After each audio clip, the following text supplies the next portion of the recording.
Perfecto. Bueno, es un acto de voluntad e inteligencia. Se distinguen las combinaciones por las que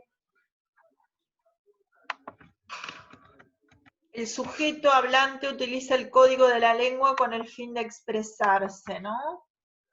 Es decir, nosotros no podemos hablar de la manera que nos place. Hay un código, ¿tá? No solo en las palabras, ¿sí? Un código lingüístico, sino un código en el ordenamiento de las mismas, un código sintáctico que no podemos dejar de emplear en el habla. Es decir, tenemos que respetar reglas gramaticales, ¿no es cierto? Yo no puedo decir silla, la, no puedo, o sea, cierta forma yo puedo cambiar, y sobre todo se hace mucho en literatura el hecho de emplear lo que es el recurso del hiperbatón, que justamente cambia ese orden con fines poéticos, ¿no es cierto? Pero de igual modo uno no dice sí, ya la, ¿no? Puede cambiar el adjetivo, o, ¿no? Es decir, y si yo lo hago es con un fin específico, ¿está? Bueno, algo quiero transmitir, algo quiero decir, ¿no? En general con fines estéticos, ¿está? O que algo quiero transmitir. Hay un mecanismo, ¿eso queda entendido? ¿Está? Hay un mecanismo psicofísico que le permite exteriorizar estas combinaciones, ¿está? Es heterogénea. ¿Qué quiere decir heterogénea? Que no tenemos un nivel homogéneo de lenguaje. Nosotros además de lengua, perdón, disculpen, de habla, ¿no es cierto? ¿No es cierto? El lenguaje se divide en lengua y habla, como ya dijimos, y en el habla, por ejemplo, en este acto es un acto de habla el que estamos teniendo, en este acto de comunicación, hay una heterogeneidad. ¿Qué quiere decir esto?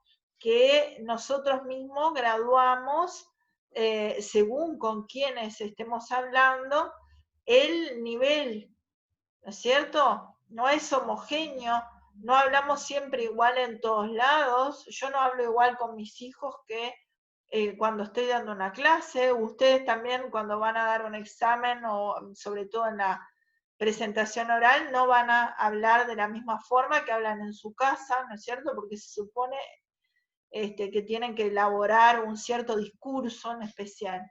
¿Ah? Los actos de habla son imposibles de fotografiar en todos sus detalles, ¿no? Es imposible, un poquito de esto yo ya se los había adelantado en el punto 2, que justamente no se puede, todos los actos de habla son infinitos, ¿no? Es imposible. Piensen en cuántos actos de habla ustedes tienen por día. La fonación de una palabra, por pequeña que sea, representa una infinidad de movimientos musculares extremadamente difícil de conocer e imaginar. Bueno, ahí habla justamente del acto mismo de hablar. ¿Está?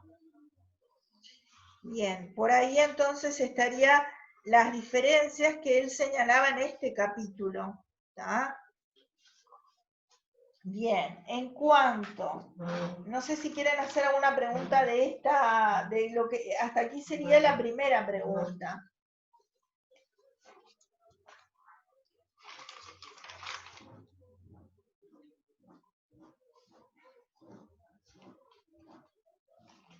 ¿No? Bien, vamos entonces a la segunda parte del repartido que se refería justamente en la pregunta 2, ¿qué es el signo lingüístico y qué características tiene? Y explicar los principios que señala este autor. ¿Está?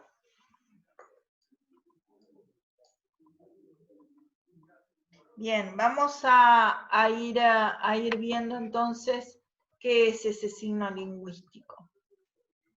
La definición de signo lingüístico, ¿tá? El signo lingüístico es una entidad psíquica de dos caras, el concepto y la imagen acústica, ¿tá? La imagen acústica viene a ser el significante y el concepto es el significado, ¿tá? Los términos implicados en el signo lingüístico son ambos psíquicos y están unidos en nuestro cerebro por un vínculo de asociación. Es decir, nosotros asociamos esa imagen acústica a el concepto. ¿Tá? Esto es silla, ¿tá? Nosotros esa imagen acústica la asociamos al concepto de algo que sirva para sentarse. Pueden haber 1000 modelos, pero todas las sillas sirven para sentarse, que es el fin, ¿entiende? Esto es inmotivado. ¿Qué quiere decir inmotivado? Que no tiene una relación entre uno y el otro, ¿está? Que si bien estos dos elementos, el concepto y la imagen acústica, están íntimamente unidos y se reclaman recíprocamente, ¿sí? Es decir, la silla y el concepto, porque si tú me inventas una palabra, nosotros no sabemos lo que es. Tendríamos que, de alguna manera, asociar un concepto a esa imagen, ¿no es cierto?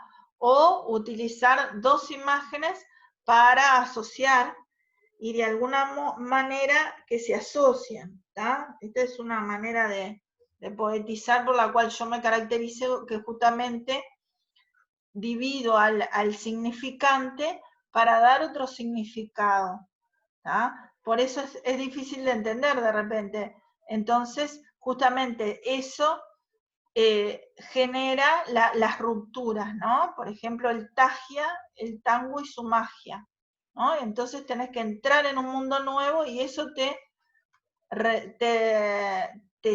saca de lo que es ese vínculo natural en que la imagen acústica con el concepto están unidos, ¿tá? Entonces nosotros cuando oímos silla, no tenemos que pensar, ya lo asumimos como una silla y seguimos, perdón, con el resto de lo que nos quiere decir el otro. Ahora, si yo en una poesía quiero detenerme y romper ese significante para dar otro significado, es que yo quiero dar otro mensaje. ¿Entienden la idea? ¿Entienden la idea o se los compliqué mucho? No, yo lo entendí por lo menos. ¿Están entendiendo? Sí, profe. Bien.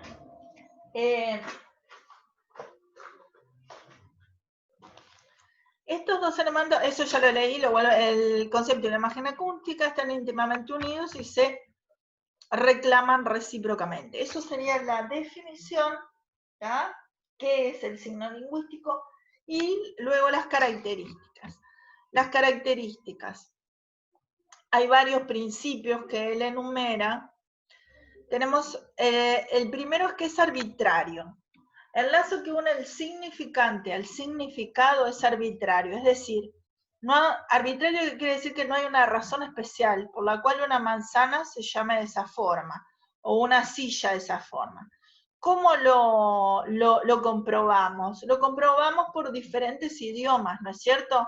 Por ejemplo, en inglés, chair es silla. Bueno, no tiene nada que ver la palabra. ¿Por qué? Porque tienen raíces totalmente diferentes. Una es la raíz anglosajona y otra es la raíz latina. Es decir, que silla y chair nos demuestran que si son el mismo concepto, ¿tá? Para la misma cosa y las decimos en diferentes idiomas diferentes, eso demuestra que ese significante es arbitrario, ¿entienden la idea? Porque con el mismo concepto tenemos dos palabras completamente diferentes, que no tienen la misma raíz.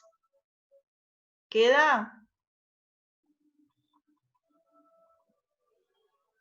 Sí.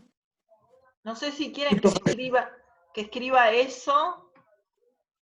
que dije o no, porque eso no lo puse. Sí, capaz Sí, que sí, profe. mejor que lo escriba, sí. Bueno, lo agrego acá entonces.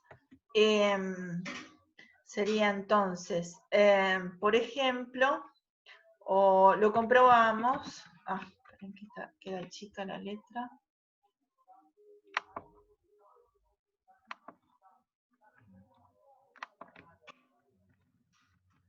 Se puede. ¿Ahí quedó más chica? Un poco más chica.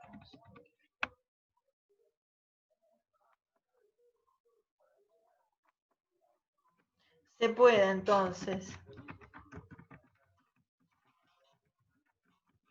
El mismo concepto en idiomas diferentes no tienen el mismo significante. Por ejemplo,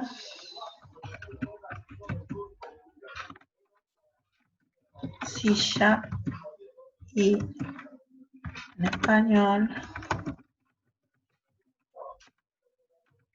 y chair en inglés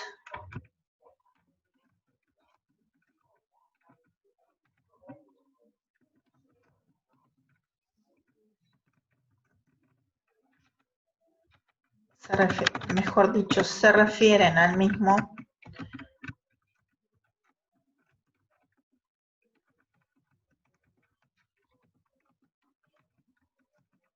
es decir, significado. ¿Ah?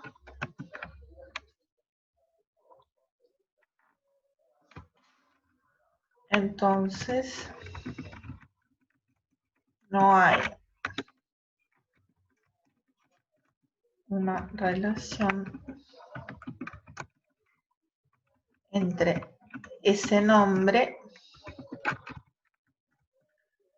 y ese concepto.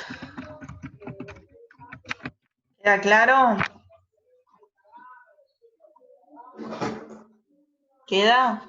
Sí, sí, sí. Ya. Todo medio de expresión recibido de la sociedad se apoya en una convención. Bien, esta convención, ya les digo, es una convención que no se sabe cuándo empezó, ¿no es cierto? Pero en algún momento, eventualmente, esa silla habrá sido, bueno, esto vamos a llamarlo silla y ahí quedó. ¿Tá? La palabra arbitrario, porque antes decía arbitrario, ¿no? Recuerdan acá arriba donde estoy, vamos a subrayarlo. La palabra arbitrario significa inmotivado. Es decir, arbitrario con relación al significado, con el cual no guarda en realidad ningún lazo cultural, como les acabo de explicar con silla, ¿no?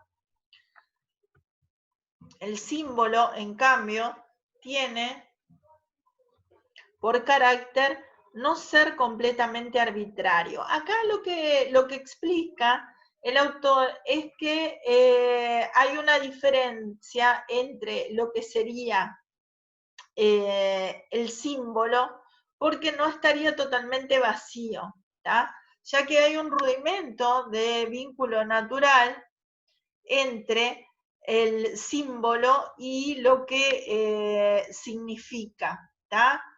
Por ejemplo, si nosotros, el ejemplo que él da es el símbolo de justicia, ¿tá? Que es la balanza, aquella balanza de dos brazos, ¿no? La antigua balanza.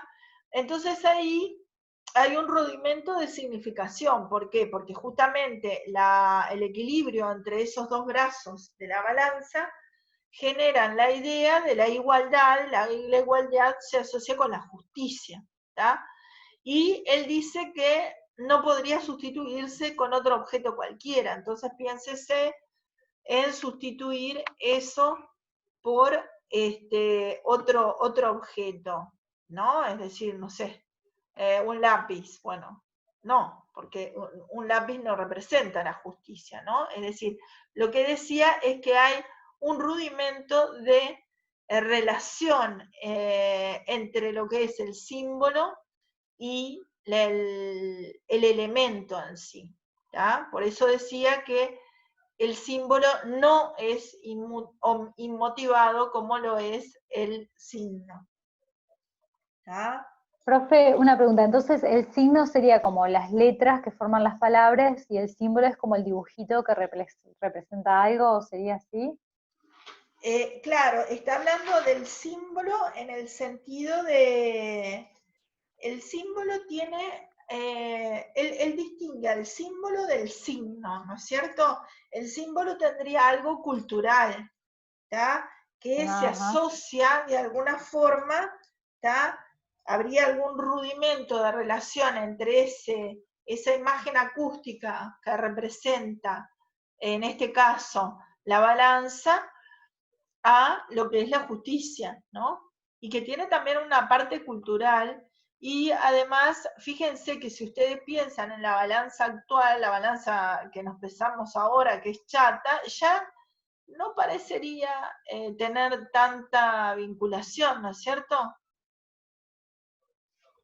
Porque no están esos dos brazos que señalan esa igualdad.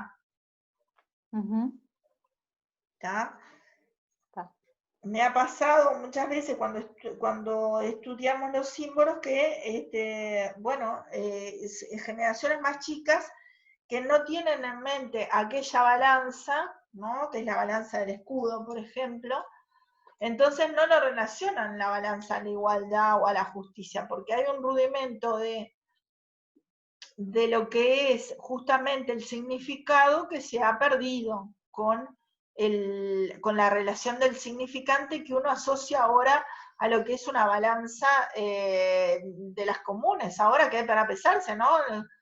Con nada más que con los números, ¿sí?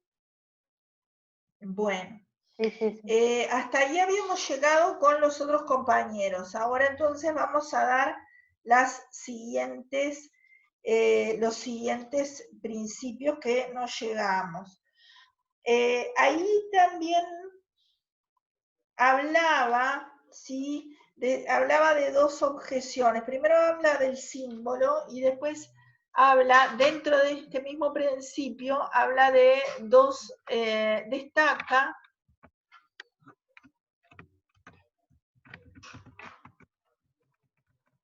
dos objeciones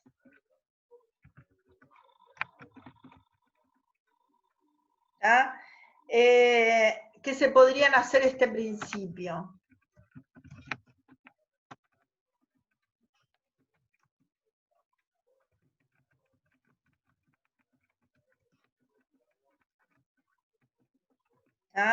En primer lugar, serían las onomatopeyas.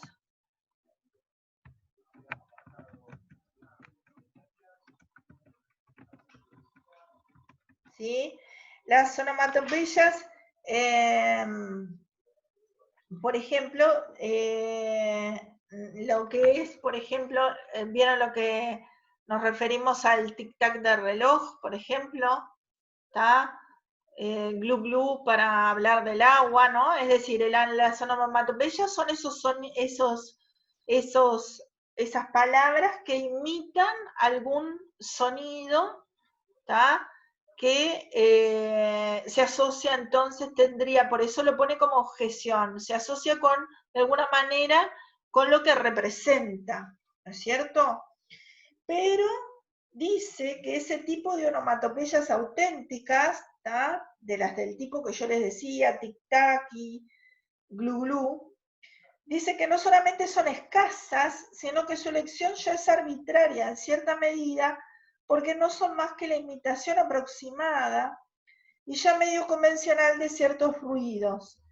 Y además señalaba, para apoyarse en esto, que en los diferentes idiomas, por ejemplo, el sonido que imita el perro, guau guau, definía, diferentes idiomas se escribe diferente y suena diferente, ¿no? Entonces decía que esa excepción era entre comillas, ¿no? Entonces, las onomatopeyas como las reproducen un sonido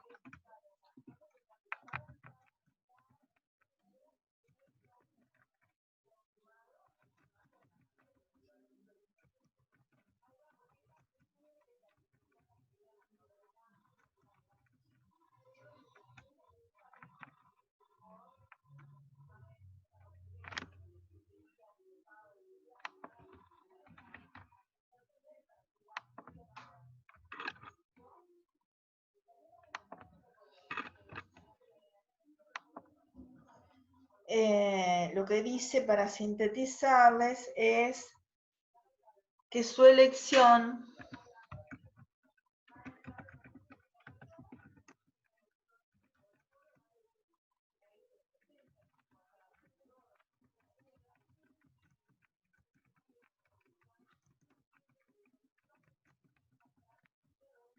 es arbitraria en cierta medida porque no son más que una imitación aproximada.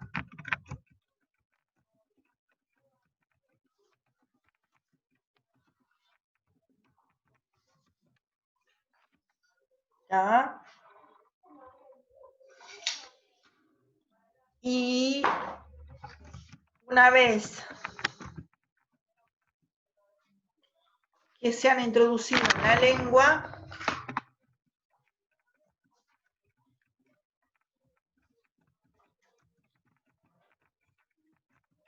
quedan engranadas, usa la palabra, quedan ligadas a la evolución fonética. ¿Ah? Es decir, vieron que esos sonidos es como convencional así llamarlos así, ¿no? Eso es a lo que se refiere. Es decir, si bien es una onomatopeya, pero es una onomatopeya que ha quedado de cierta manera fijada. Y además destaca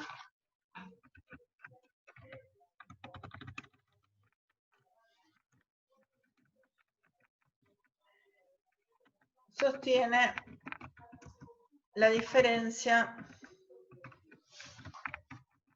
de las mismas según los idiomas. ¿Tá?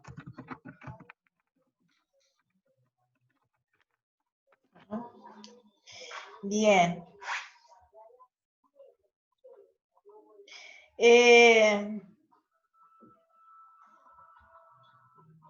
La segunda objeción es la segunda objeción son las exclamaciones. Las exclamaciones, recuerdan que la otra vez, yo no sé si hablé con todos los grupos, hablé creo que con algunos grupos de las llamadas interjecciones, ¿no es cierto? ¿Recuerdan? Cuando hablamos de cuál función fue, que hablamos de las interjecciones, de la expresiva, ¿recuerdan? Que hablamos de o, a, uy, ¿recuerdan? Esas expresiones, las exclamaciones, dice que son muy vecinas de las onomatopeyas, dan lugar a observaciones análogas y no son por más peligrosas, dice, ¿no? Les estoy leyendo para nuestra tesis, se tiene la tentación de ver en ellas expresiones espontáneas de la realidad, dictadas como por la naturaleza, pero para la mayor parte de ellas se puede negar que haya un vínculo necesario entre el significado y el significante. Basta con comparar dos lenguas en este terreno para ver cuánto varían estas expresiones de idioma a idioma. Por ejemplo, el francés, bueno, y ahí escribe aye, y en español ay, corresponde en alemán au. Y ya se sabe que muchas exclamaciones comenzaron por ser palabras con sentido determinado. Por ejemplo, mon Dieu, mort Dieu, ¿no? Es decir, en resumen, las onomatopeyas y las exclamaciones son de importancia secundaria y su origen simbólico es en parte dudoso, ¿tá? O sea que agregamos acá para que les quede que las exclamaciones, entonces, para sintetizar, si bien se tiende a...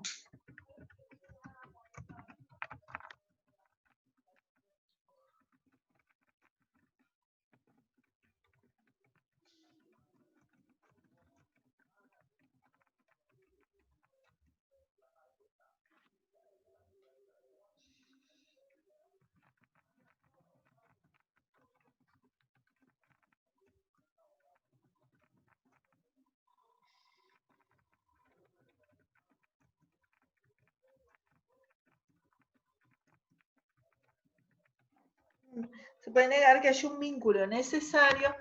Me avisa que en 10 minutos va a terminar. ¿Nos unimos de vuelta o no sé qué quieren hacer? En 10 minutos, tenemos 10 minutos más todavía. No sé si quieren volverse a unir para saber qué van a hacer.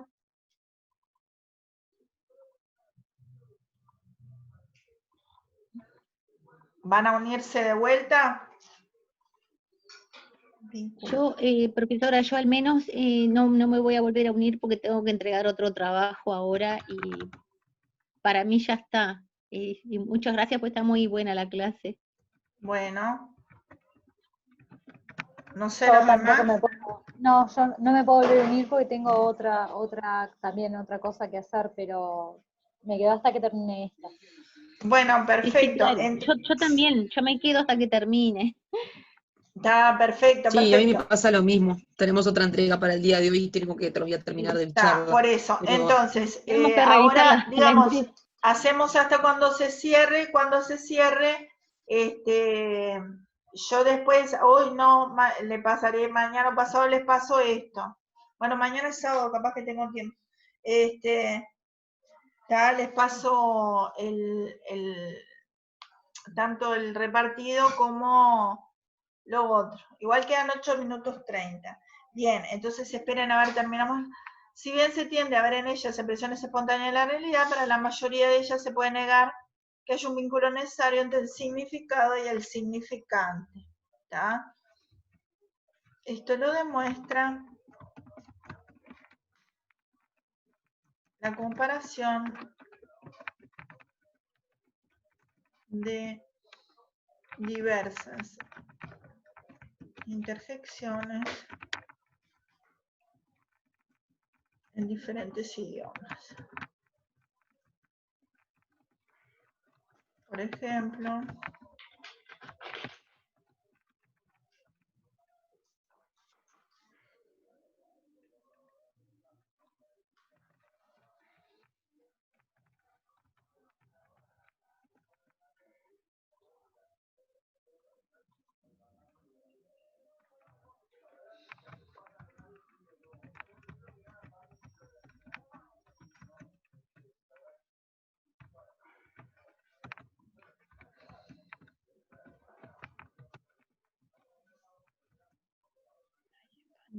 y y el alemán au.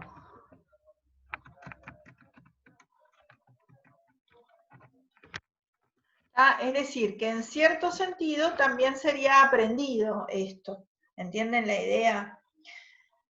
Bueno, y muchas exclamaciones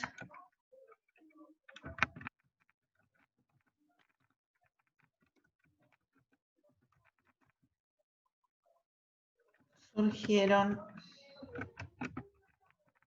con un sentido, acá eso, mijo, con un sentido determinado. Profe, yo esto lo leí en los repartidos y eso, pero como me tenía que limitar a 5 carillas y recién iba en la segunda pregunta, la verdad no lo puse, pero por un tema no porque no creyera que no fuera importante, sino por un tema de tratar como de resumir al máximo nomás. Sí, sí, siempre nos queda el sentido de qué seleccionamos y qué no. Hay elementos que a veces son ejemplos que son importantes y hay otros que no. A veces el hecho de que cites un ejemplo de repente ilustra de una forma que te hace recordarlo, ¿no? Es decir, yo creo que, por ejemplo, en este caso las onomatopeyas pueden ayudar a recordar esto, porque si nosotros lo decimos digamos, solo con las palabras, capaz que no se acuerdan tanto como si ustedes recuerdan que en la interjección A y AU y no son las mismas, y bueno, ahí de repente pueden recordar más la idea, ¿no es cierto? Sí, sí, sí. Bien, después habla del segundo principio.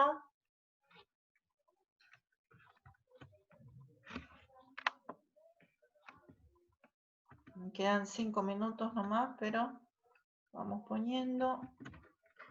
Segundo principio es la linealidad, carácter lineal del significante.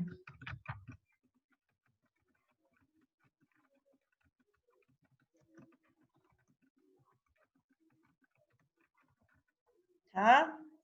Esto yo ya se los dije un poquito, se los dije al principio, les dije que iba a volver.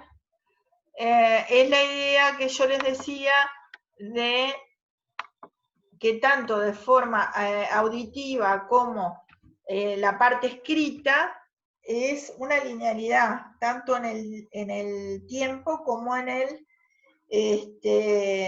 como en la dimensión, ¿no? Entonces ponemos el significante. Ahora me quedo el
esto es lo que yo les decía hoy, que hay una extensión de las palabras, es decir, nosotros oímos y escuchamos esa imagen auditiva a través de un tiempo, ¿no es cierto?, el que nos lleva a pronunciar esa palabra, ¿no es cierto?, eso sería la extensión, y esa extensión es mensurable en una dimensión, es una línea al escribir, ¿está?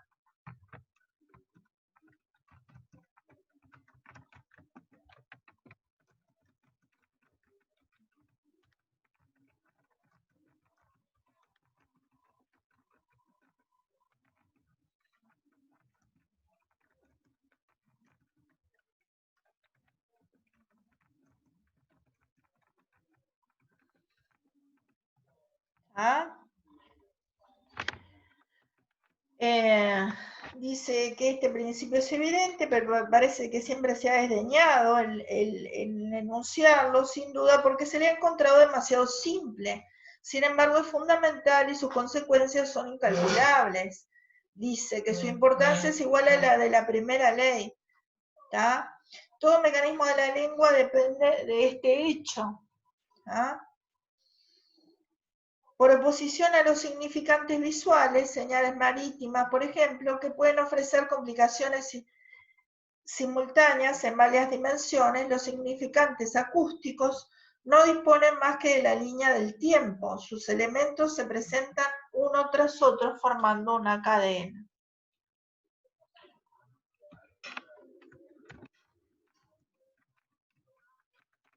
Entonces,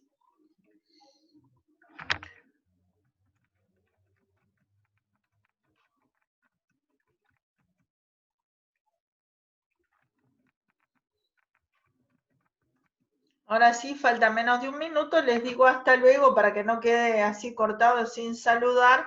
Les digo hasta luego, Muchas que gracias. pasen, que Hasta pasen luego, bien. profe. Buenas Gracias, noches. profe. Gracias. Chao, Chao, profe, chao. que ande bien. Buen Gracias, fin hasta de, luego. y que entonces nos vemos el viernes que viene en forma presencial. Ah, me olvidé, ¿se acuerdan de qué salones son respectivamente? No, No, yo no tengo profe. ni idea. 204 era para inglés, profe. Está. No, pero les decía para esta vez, no para el, no les decía para el examen, para el parcial. Está. Los saludo, que pasen bien y bueno, veremos entonces.